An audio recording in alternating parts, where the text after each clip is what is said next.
Um resgate da memória do meio ambiente na voz de um dos mais importantes defensores da vida dos povos originários aqui no Brasil, Orlando Vilas-Boas. Ele que idealizou, junto aos irmãos Cláudio e Leonardo, a criação do Parque Nacional do Xingu, a maior reserva indígena em território brasileiro.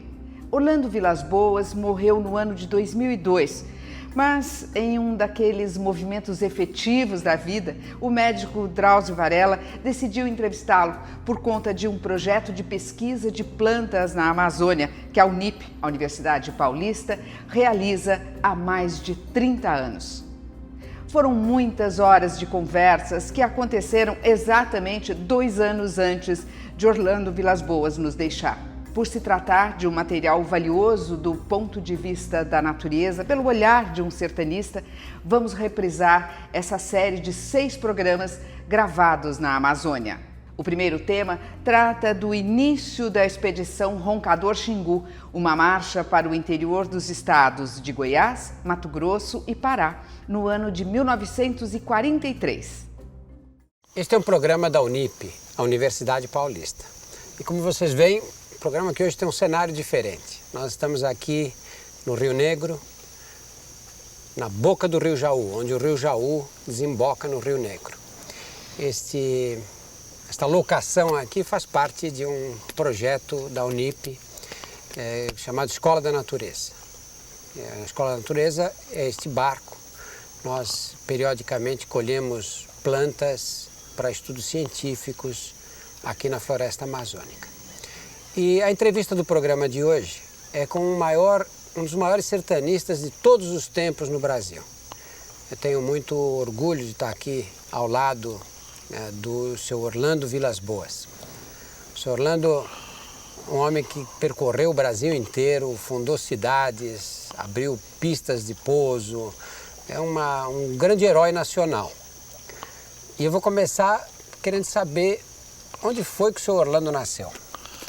Eu nasci em 1914, numa cidade que era quase a última do oeste de São Paulo, Santa Cruz do Rio Pardo. Meu pai era o prefeito da cidade, tiveram 11 filhos, né? E eu fui, então, exatamente o do meio. No meio do pelotão, né? Do pelotão, isso em 1914, quer dizer que o pelotão começou bem cedo, né? Aí a nossa vida no interior foi muito grande. A família, o alicerce quase que da família era todo Botucatu. Botucatu era o centro de dispersão dos Vilas-Boas, não só para o estado, como depois para o resto do país, né? Centro de dispersão. Os Vilas-Boas vieram de Portugal, chegaram no Brasil em 1620 e se internaram em Minas Gerais, ficaram em Campanha, em Minas Gerais. De lá saíram de carro de boi, uma parte, outra parte saiu a cavalo, outra parte saiu que eu já nem sei como, vieram todos para o fim da linha da Sorocabana, que era Botucatu. E ali concentrou-se, então, todo o tronco da família Vilas-Boas. Tem uma longa tradição sertanista, né?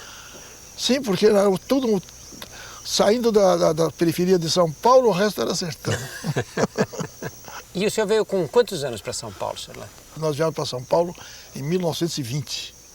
A família então, toda? 6 anos. E o velho ele veio advogar em São Paulo e trouxe então toda a família. Em 1920, nós fomos morar no Bairro das Perdizes, que descampava à nossa frente um buraco imenso e via longe, muito distante, uma construção que era a primeira fábrica daquela área, feita pelo Matarazzo.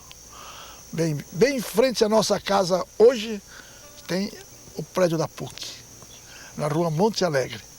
E dali, já com 8 anos mais ou menos, eu estudei no grupo escolar da Lago das Perdizes. Pois a vida do velho era muito atribulada, porque você está sempre advogando, viajando, coisa e outra. E nós passamos a ser internos em colégio. E onde o senhor estudou? Foi Ateneu Paulista em Campinas. E todo sujeito, e todo aluno interno em colégio sempre tem um representante na cidade que responde pela criatura. O nosso representante na cidade de Campinas, porque por questão de conhecimento do meu velho, era a Baronesa de Campinas. Chique. E a Baronesa de Campinas, todos os domingos, mandava buscar no colégio para almoçar em casa dela, Leonardo, Cláudio, Orlando e Nerso. Eram os 4. Íamos para lá, e a Baronesa ainda com aquele vestido de anquinha, viu? Aquela coisa antiga, né? Ela ensinava a gente bom tom. Boas maneiras. Boas maneiras. As boas maneiras da dona da nossa anfitriã era coisa formidável, formidável. Mas o que era bonito naquela época, e que a gente não esquece nunca, eram as andorinhas de Campinas. Era Quando mesmo chegava, a terra das andorinhas, a né? terra das andorinhas, quando chegava mais ou menos 5h30, 6 horas, a cidade ficava semi-fechada, escura, porque as andorinhas tapava todo o Oriente. Era uma coisa fantástica, formidável. Elas ficavam todas em cima de um mercado. Senhor Orlando, e os seus irmãos nessa época já tinham esse gosto pela natureza, assim? Embora morássemos em São Paulo, nós tínhamos muita formação de interior. Meu pai mesmo, por exemplo, ele foi prefeito da última cidade do estado de São Paulo, que chama Campos Novos do Paranapanema. Quando ele era prefeito em Campos Novos do Paranapanema, ali era um lugar muito afamado, diz que era a melhor laranja do estado. E a exploração da laranja do estado era feita por fazendeiros de fora, e tinham 2 fazendeiros espanhóis muito grandes, muito abastados, que precisavam de mão de obra para a laranja, porque a laranja é uma coisa difícil, né? Você tem que colher uma por uma, não pode machucar, aquela coisa toda. E eles resolveram, então, arrebanhar índio para trabalhar no laranjal. E eles fizeram uma viagem até o sul de Mato Grosso, onde existem os índios Terena, que hoje é a cidade essa cidade importante lá no oeste de Mato Grosso do Sul. E trouxeram de lá 53 índios a pé até Campos Novos do Paranapanema. E o velho, como era muito crente, muita coisa, ele mandou prender os 2 espanhóis, até organizar uma outra expedição e pôs os índios de volta. Então o assunto índio em casa nasceu bem junto cedo, com a gente, criança. Isso foi que ano, mais ou menos? Isso deve ter sido mais ou menos, essa época eu não tinha nascido. Deve ser 10 mais ou menos. Mas o senhor já ouviu essas histórias com os índios? Claro. Aí quando nós começamos quando eu nasci, quando nós viemos para Botucatu para São Paulo em 18, o assunto em casa já era índio, já se conhecia, se falava em Rondon, o velho já te conhecia as obras de Rondon, aquela coisa toda. Nós éramos tipicamente formação de interior. E São Paulo foi muito bem. E quando surgiu o chamamento para a Marcha do Oeste? A Marcha para o Oeste foi uma coisa engraçada pelo seguinte, aí o tempo foi passando, veio a crise do café. O velho tinha uma casa comissária de café em Santos, advogava em São Paulo, e tinha uma situação financeira muito folgada, muito boa, cheio de filhos, né? Todos eles em colégio interno, aquela coisa toda, aquela beleza.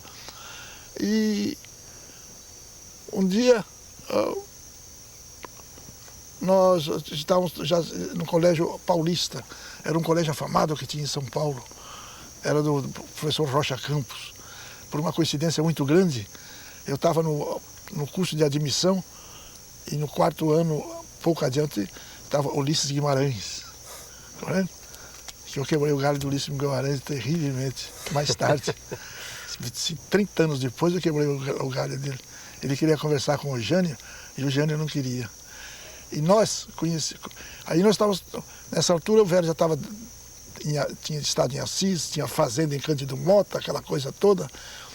E na nossa fazenda em Cândido Mota apareceu um médico no lugarejo chamado Cândido Mota com um menino.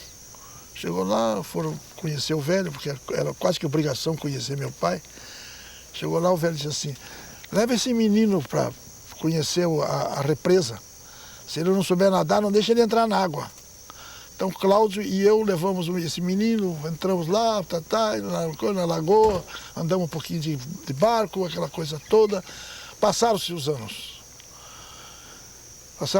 1900 1950 e tanto, nós recebemos uma visita já no Xingu. E meu primo, que era farmacêutico em Cândido Mota, escreveu uma carta. Orlando, esse sujeito que vai indo aí para o Xingu, é aquele menino que vocês carregaram lá, é o prefeito de São Paulo. Aí chega o Jânio com Faria Lima, com Fontoura, aquela gente toda. Eu falei, o prefeito, eu vou contar uma história que o senhor não está lembrado. Ele disse, me conta. Eu falei, nós fizemos assim, levamos um menino. Ele disse, que engraçado que comigo aconteceu a mesma coisa. Eu falei, pois é a mesma história. Ele levantou com lágrimas e disse, oh, meu irmão. Pois é. E valeu porque quando ele foi para a presidência da República, ele proibiu que eu saísse de Brasília. Ele disse, tu venhas aqui todos os dias, fala com Quintanilha, tia. Quando o Quintanilha disser que eu preciso falar com você, você entra. Então eu ia toda manhã, o Quintanilha fazia assim. Eu ia embora. Um dia o Quintanilha fez assim. Eu falei, entrei. Agora. Ele disse, agora vou precisar dos teus trabalhos. Nós estamos com uma questão muito feia de fronteira. Uma Guiana holandesa. A Guiana holandesa, nós temos uma situação de fronteira. Eu vou pôr você está moço ainda, mas eu vou pôr você como interventor. Eu, interventor, presidente? Pois é, você tem cara de presidente. Eu falei, não estou não tenho, eu não vou para lá de jeito nenhum. Ele disse, que país difícil, as pessoas de confiança não correspondem. Mas eu não era completamente. Mas valeu a pena porque ele foi ao Xingu diversas vezes e quando ele foi presidente da República, o primeiro ato dele foi criar o Parque Nacional do Xingu. Foi ele que criou, né? Foi ele que criou. E que há poucos dias nós vimos numa revista americana, o único parque de reserva indígena no mundo que funciona é o Parque Nacional do Xingu. Agora, voltando para os bancos escolares, aí nessa época o senhor foi colega do Ulisses Guimarães. Ulisses Guimarães, então... então, voltando no Ulisses Guimarães, eu estava em Brasília e fui até o aeroporto com o Jânio. Estava até almoçando lá no aeroporto e eu saí fora. O Ulisses disse, você não é o Vilas Boas? Eu falei, sou. Você se dá com... Eu falei, eu conheço ele desde menino. Ele disse, preciso falar com ele, mas a entourage em torno dele não deixa eu chegar até lá. Você é capaz de fazer ele me receber? Eu, naquela ingenuidade toda, que não conhecia essa trama política, eu falei, vou lá falar com ele. Cheguei lá e falei, o presidente, acontece assim. Mas quem é? Eu falei, é um colega meu, e ele não tem nome? Eu falei, tem. Então como é que ele chama? Eu falei, do Ulisses Guimarães. Ele disse, mas você interessa que eu fale com ele? Eu falei, interesso. Foi meu colega, né, presidente? Então anda de entrar. E o Ulisses entrou. Aí, pronto, aí o Ulisses fazia rasgava seda por causa de mim, né? Mas, aí nessa altura nós já estávamos em Brasília. Nós estávamos em Brasília. Mas vamos voltar um pouquinho mais, vamos voltar para São Paulo, o senhor ainda em São Paulo, antes de começar a grande marcha, senhor Orlando. Antes de começar a grande marcha... Como é que começou essa ideia de... Aí quando eu saí do Exército, em 1937, eu saí do Exército. Aí, desempregado, aquela coisa toda. O velho estava em Assis, estava advogando em Assis. O senhor tinha 23 anos nessa época? Eu tinha 23 anos. O velho, eu tinha sido sorteado, saí do Exército e fiquei desempregado em São Paulo. E houve aquela crise do café muito grande de 28, que aqui tem uma repercussão muito grande nas finanças da família. E ele foi advogar em Assis. Bom, e... fui trabalhar na Standard Oil Company of Brazil. Foi muito bem, etc, mas contrariado. O Cláudio foi trabalhar na Telefônica, o Leonardo foi trabalhar numa companhia importadora, e eu na coisa, e nós morávamos num quarto de pensão. Um quarto de pensão em São Paulo, no centro da cidade. Lembra a rua que era? O senhor lembra que rua era? Lembro, Rua Marquês de Tu, na esquina da Rua Bento Freitas. Sei, bem no centrão mesmo. Bem no centrão. Embaixo tinha um boteco e em cima o quarto maior da pensão era o nosso, que a gente descia um cordãozinho, pedia cerveja, o homem amarrava. E nessa altura Nessa altura, o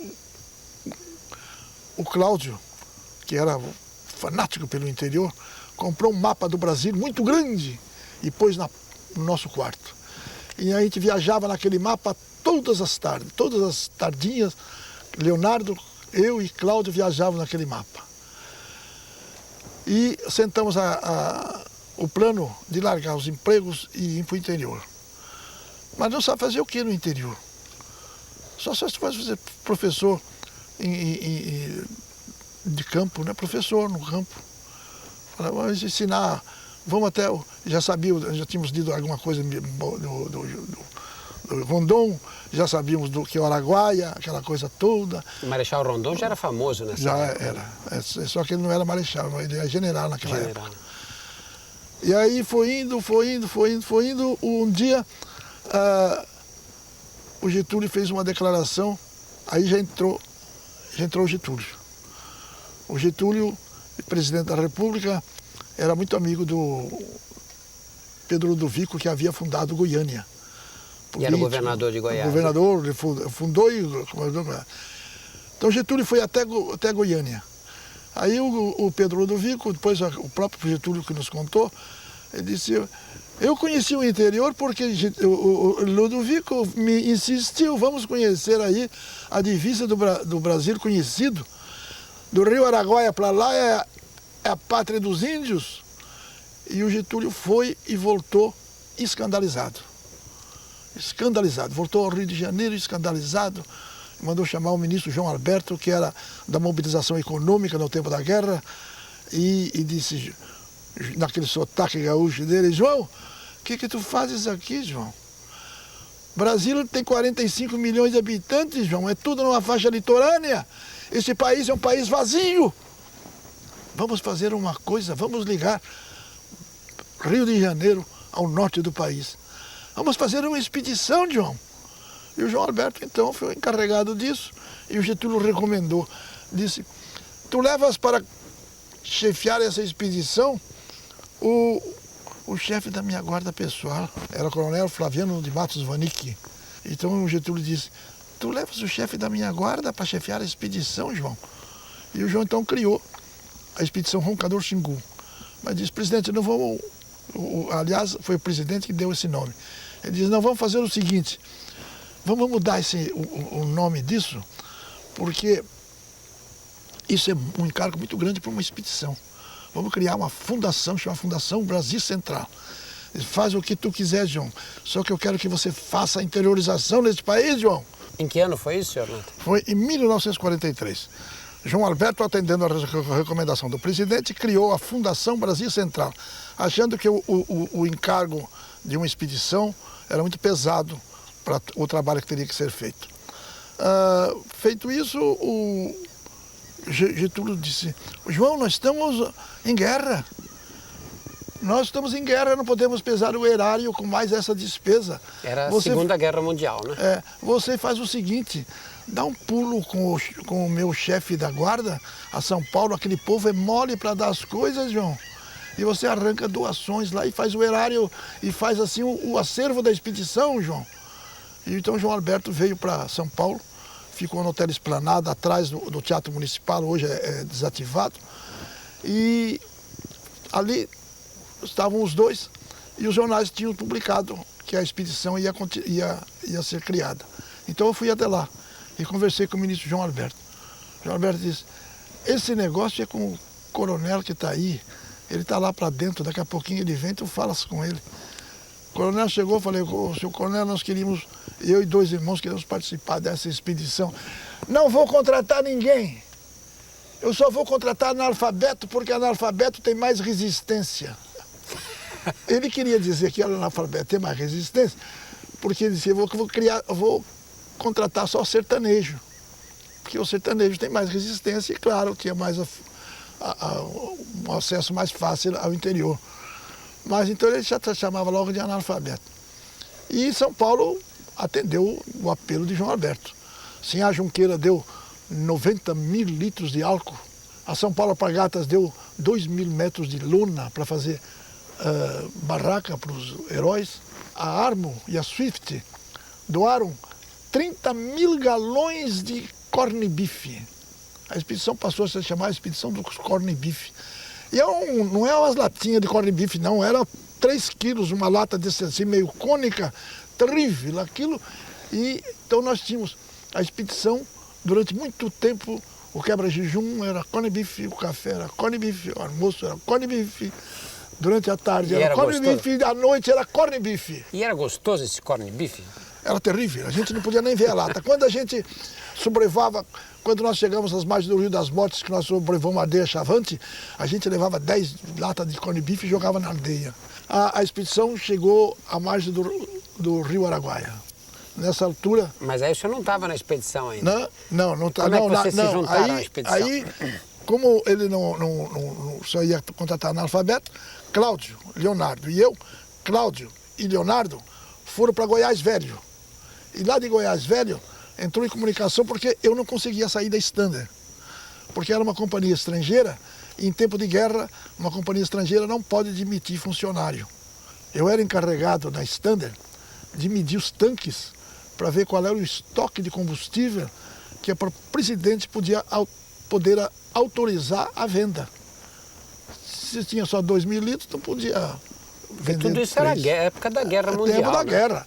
Tinha então, racionamento de combustível. Então, eu era uma posição muito importante a minha, porque eu saía de casa, de Pinheiros, eu ia lá pro Alto da Lapa, media aqueles tanques todos e vinha correndo para o centro da cidade, e o presidente da companhia vinha na minha mesa, disse: relatório, relatório, relatório, relatório, relatório. Naquela época, em São Paulo, como o inglês que vinha da Inglaterra para São Paulo só comia carne bife, só filé mignon. Era uma coisa fantástica isso. Então, o inglês naquela época tinha um apelido de corned beef. E chega o presidente da minha mesa e diz: relatório, relatório. Eu falei: isso, espera um bocadinho, seu corned beef. Ele virou as costas, foi embora e me demitiu. 5 minutos eu estava com 1.600 cruzeiros na mão e demitido. Alegre para burro, fui para Goiás Velho. Cheguei lá, com o Cláudio e Leonardo, eles estavam num hotel chamado Carrascosa, que existe até hoje. Chegamos lá, nós saímos para o Araguaia. Eram 170 quilômetros, saímos a pé para o Araguaia. Compramos aquilo que podia carregar e caminhamos para o Araguaia. Compramos uma canoinha no Araguaia, 3 remos, e remamos o Araguaia acima. Durante 22 dias chegamos no Rio das Mortes e entramos como analfabetos na expedição. 22 dias a remo para poder chegar, para se inscrever. Vocês não sabiam se iam ser na aceitos. parte no Rio Araguaia, onde cai o Rio das Garças, ali a fundação estava começando a se alicerçar quando nós chegamos. Então eu fui ser auxiliar de pedreiro. O Cláudio e o Leonardo foram trabalhar na enxada, no primeiro campo de pouso que estavam fazendo. E aí, senhor Orlando, vocês subiram, o senhor e seus 2 irmãos, 22 dias no remo, para chegar onde estava a expedição, sem saber se seriam aceitos. Não, mas aí nós entramos como sertanejo, analfabeto. Então aí, mas um dia, um avião atolou, e o piloto chamou os 2 trabalhadores mais próximos, que eram o Leonardo e Cláudio, e daqui, conversa daqui, conversa daqui. Ele foi lá e disse para o chefe da base, que era um engenheiro de São Paulo, Frederico Laine: Laine, você está com crise de gente alfabetizada, no campo tem 2 sujeitos que não são analfabetos. Disse: não são. De noite, o Frederico mandou chamar o Cláudio e o Leonardo, e conversa vai, eles contaram o crime. Nós, por causa disso, assim, e tem o meu irmão que é auxiliar de pedreiro. Então, eu fui chamado. Eu passei a ser secretário da base. O Cláudio passou a ser o chefe de pessoal. E Leonardo, o chefe do almoxarifado. Então começou a mandar na base. Senhor Orlando, nós vamos parar, continuar essa história depois. Esse é o primeiro programa da série com o senhor Orlando Vilas Boas. Não se preocupem que essa história e muitas outras continuarão nos próximos programas. Este é um programa da Unip, a Universidade Paulista, aqui no Rio Negro, bem na boca do Rio Jaú. O Rio Jaú é um afluente do Rio Negro e que vem desembocar aqui. Nós, para chegar nesse local, navegamos com o barco escola cerca de 20 horas mais ou menos para poder chegar a este local maravilhoso do Brasil, com o privilégio, para ter o privilégio de conversar com o senhor Orlando Vilas Boas. Não percam a próxima entrevista com o Sr. Orlando.